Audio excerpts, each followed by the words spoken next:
দর্শক, আমরা দেখতে পাচ্ছি বিভিন্ন ধরনের ধান ক্ষেত।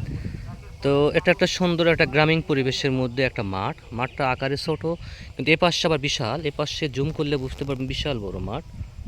হ্যাঁ, এদিকে বিশাল অনেক দূর, চোখ যাবে না, দু চোখ বিশাল দূরে, প্রায় 2 কিলো বেশি হবে, 2-2.5 কিলো 3 কিলো মতন।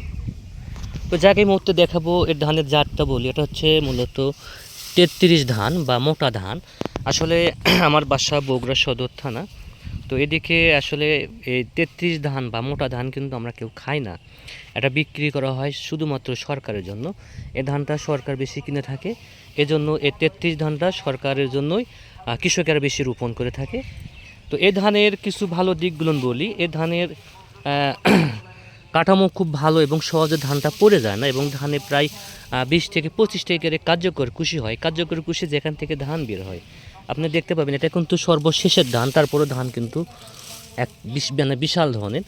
তো এ 33 ধানে আরও কিছু বৈশিষ্ট্য আছে। এর ধানটা সহজে পড়ে না, এবং ধানের ওজন কিন্তু ব্যাপকভাবে বেশি।